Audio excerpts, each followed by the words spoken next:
Welcome to another episode of BRCGS Bitesize, a series of information videos from BRCGS. The series will cover topics across the range of BRCGS standards and will aim to answer questions posed by our customers. I'm your host, Barry Meikle, and today's Bitesize topic is single-use disposable products. And I'm delighted to be joined once again by Gwenda Jarrett, Non-Food Program Manager here at BRCGS. Hello, Gwenda. How are you?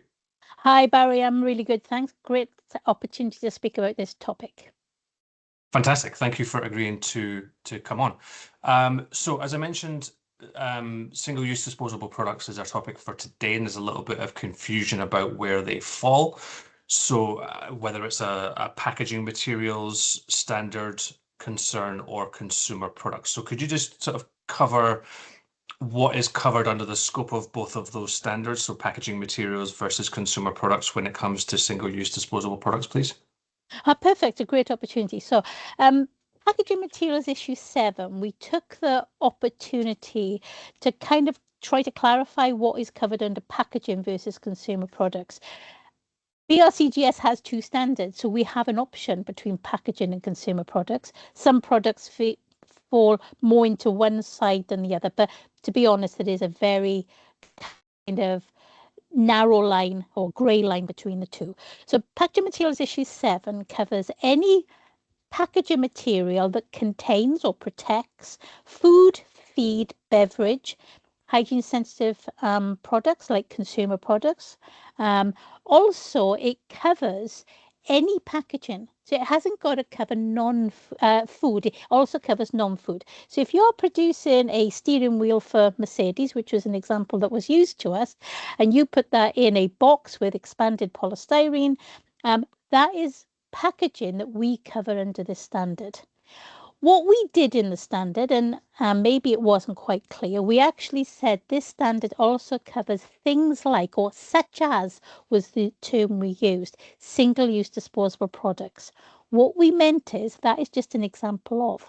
We cover food packaging, we cover packaging to be used in food service. So if you produce a salad, if somebody is producing a salad and they've got a container like a clamshell, and they also have a fork or a spoon that they go in the top of that packaging, that is packaging materials. If you're then doing cutlery for sale with food in food service, that is a packaging product. If you are doing consumer products, our consumer product in Consumer Products Issue 4 has 21 categories, and we covered everything from shampoo to children's clothes to medical devices to concrete and chemicals. Packaging Consumer Products Issue 5 will be slightly different, but all the same categories are there. So basically anything else that's sold in the fast moving consumer goods arena, we actually cover under consumer products. But of course, some single-use disposable products like napkins or knives, forks and spoons, they go to the food service, their packaging. If they don't go to food service and they are sold in the retail trade, consumer products. Okay, so so based on that then, what are the criteria for determining if the packaging material standard can be used for single-use disposable products? Okay, so within the introduction of our standard, which is part 1 of the standard, again, we try to make it clear to say how organisations and certification bodies can work together to determine which standard to use. And we said, if the majority of the products you make using the same technology and the same raw materials for packaging and these single-use products, if the majority of what you do is 70% packaging, but you use the same technology to produce some spoons or some napkins for food service and or for retail.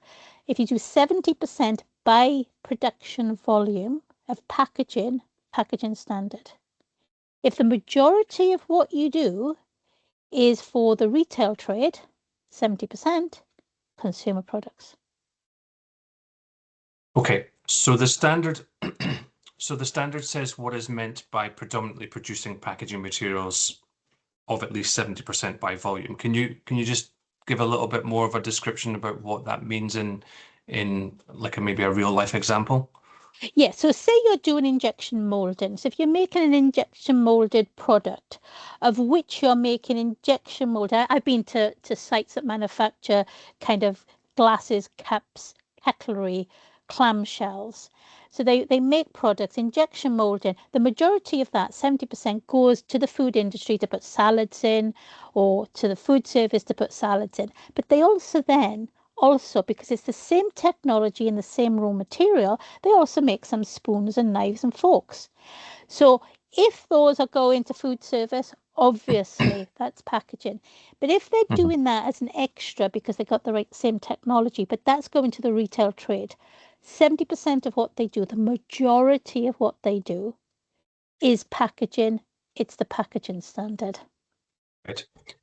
So that I think the key point here is about the same technology, right? That's a key component of this determination, right? Absolutely. And the same raw materials, yes. Just used And for the same raw a materials. different product. Yeah. Right, okay. So as long as they're using the same technology and the same raw materials and it equals 70% or greater by volume, then that's okay. Yes, absolutely. Yep. Perfect. Great. So I think we've hopefully answered common questions that we get on this, because Yes. I know that is quite a popular topic that we get through our inquiry system. So hopefully we've Yes. answered that today. Yes. So all it leaves for me is to thank you very much for your time, Gwenda, and to hopefully ensure that we've covered this topic today. So if you have a topic that you would like to see discussed on a future episode of BRCGS Bitesize, please email us at brcgs.inquiries@lgcgroup.com.